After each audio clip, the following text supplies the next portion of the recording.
What's up, guys? This is the last trading recap of the year. So I only made 2 trades, and this was literally the week of like December 18th. So yeah, it was a minute ago, but I definitely been like a little busy just hanging with family and stuff. And I haven't been trading since this just because like the holidays and I'm gonna just take this time off before the year ends and going into the new year. We're going in with a new mindset and everything. So we're going to review that and let's just get straight into it. So first off, I took this GJ liquidity grab, and this was a trade that I felt not confident in at first because as you can see, when I take liquidity grabs, bro, it always ends up faking off that first candle. So I didn't take on the first candle because I was like, ain't no way. Like, I just don't think it's going to work out. But then this candle, it closed like this. So I'm just like, okay. You could probably get like a 1-to-1. Like, I'm seeing like, okay, it's actually making some downwards movement. It's not just faking out. So, I mean, you never know what's going to happen completely. But as you can see, I ended up getting the 1-to-1. And then, New York session hit and it just started going up from there. But yeah, the 1-to-1 was hit. That was pretty nice. And yeah, that was the only trade I took on Monday. If we look at the 15-minute, we are like consolidating a little bit, but we're starting to push up. Like, it's not really like too much. This is really just like a 5-minute setup. I mean, we're taking a liquidity grab going down. And we're still like overall bearish on this time frame too, on the 1 hour, even though there's a liquidity grab right here, but like we're still bearish. Like, we've been in downtrend, so yeah, this was a 5-minute liquidity grab. I'm just going with the 1 hour trend, and yeah, it wasn't too much that was in conflict with it, so I just took it. Next up, we had this trade, which is so solid, man. I just literally had a feeling that I should have held it longer, but I only held it to this supply zone right here.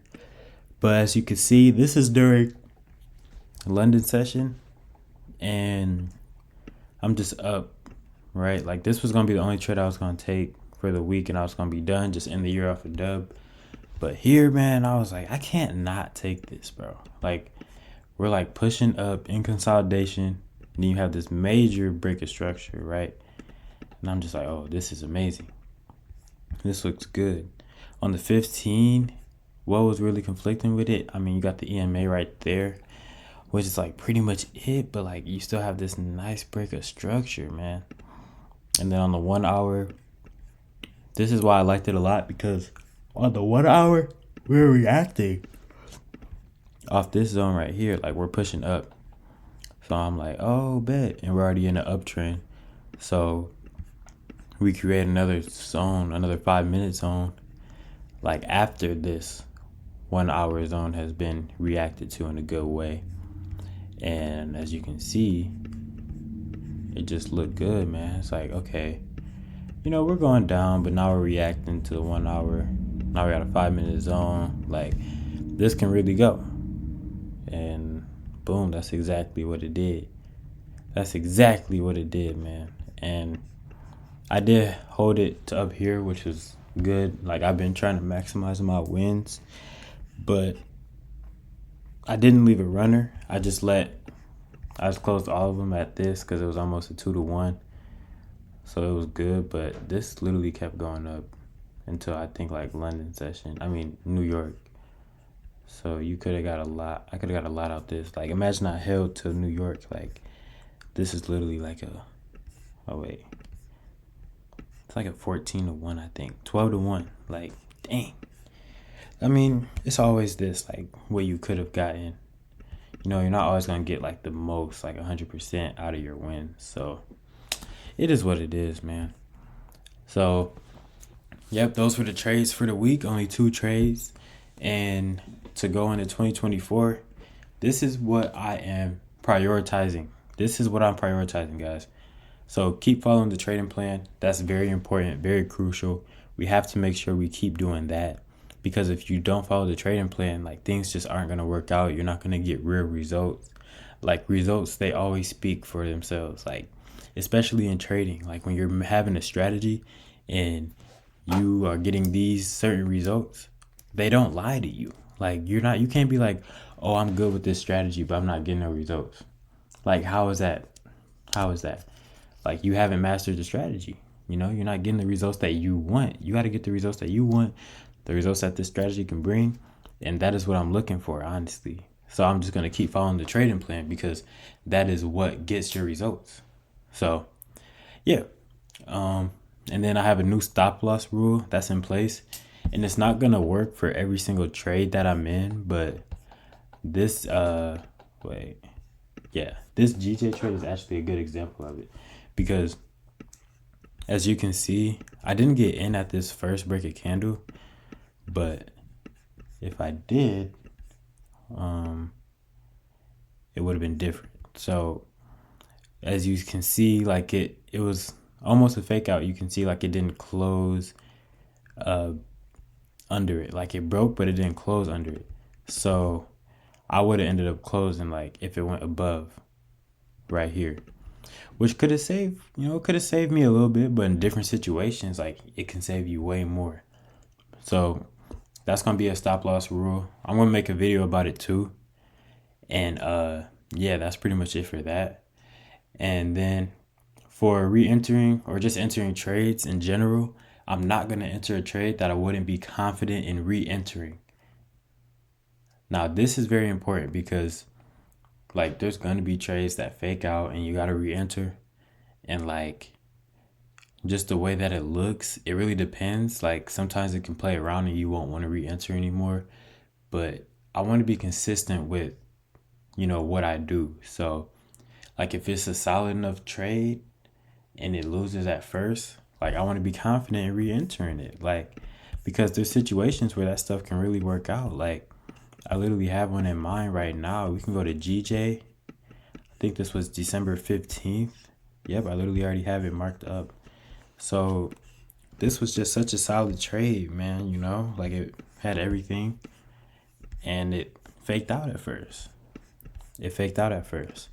So as we look at this, right, and we have the candle break right there.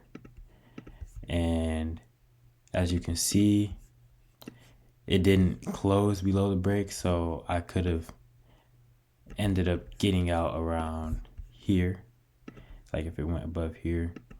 So instead of a 15 pip stop loss, I would have had a 9 pips loss, like if it lost, which it did, right? First time it lost, but I wasn't confident in re-entering. Like I was just emotional, but I'm like, okay, but if I have this new mindset where I'm like, okay, I'm actually going to be confident in re-entering this trade. Like it is a good trade. It's checking all the boxes. Then boom, I can re-enter, get a re-entry. Bro, this literally went for like a 7-1. Like it went crazy. So this was actually in my last week's trading, but yeah, that's why I am not entering trades that I wouldn't be confident in re-entering. So I always got to keep that in mind. And I think this will just make me take better trades because I definitely have taken some questionable trades, man. Definitely took some questionable trades, and that just goes along with like me taking a setup where I'm just like super tired or I'm not getting the right amount of sleep. Like it can have a lot of different factors. So yeah, and then maximizing wins. You guys already know I've been trying to do that more. Like on this setup, I probably would have targeted something like this low or like somewhere around here. I try and have different targets and hold it for longer. Like in that GU setup that I showed y'all earlier, I literally held it to that zone, instead of just a 1-to-1, because you can get more out of your wins, man. If I'm trying to minimize my losses in some certain ways, like I definitely should be trying to maximize my wins too.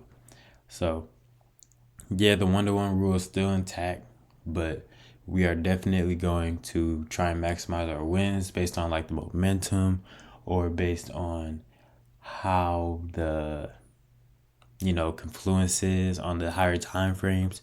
So yeah.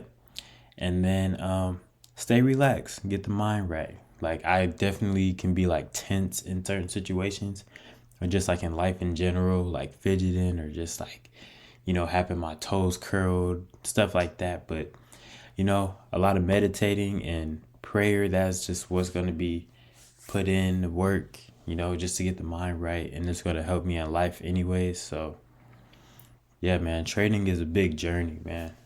It's a lot of personal development in here too. So that's just what we're working on. And we're going into 2024 with that mindset.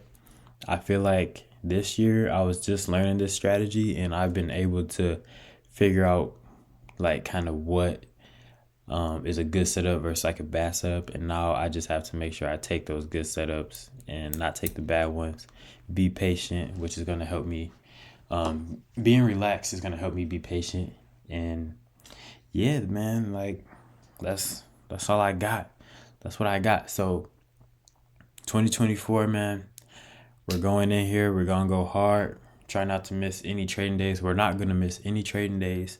We're going to stay focused. Like, just realize that this is like what I want to do. Like, I want to work, like be a full-time trader so I can work on like creative practices and stuff like later in the day and just like work on other businesses, like make my money then go on my day. You know what I mean? So I like the time that you can have and just love the idea of it. And I just have to make sure that I realize that like this is my life. Like I have to make these decisions and I have to, keep God first and all that. But yeah, that is pretty much it, man. 2024, I'll be back with the recaps. Can't believe it's about to be 2024, man. Yeah, let me know what you guys' new trading rules are or like what mindset you're having going into 2024. And I hope this could have helped somebody, this could have helped somebody with their trading regimen or like what they're trying to do in life in general, because man, this stuff is tough. There's a lot of distractions. Like it's way more distractions than it was like back in the day. People are like addicted to like phones and stuff like that. So it's just kind of hard to like really focus on what you want to focus on sometimes. For me at least. I mean, I know I'm not the only one. So just realize, guys, that we can focus. We can focus. We can cut out the distractions and we can get these results. Let's get it, man.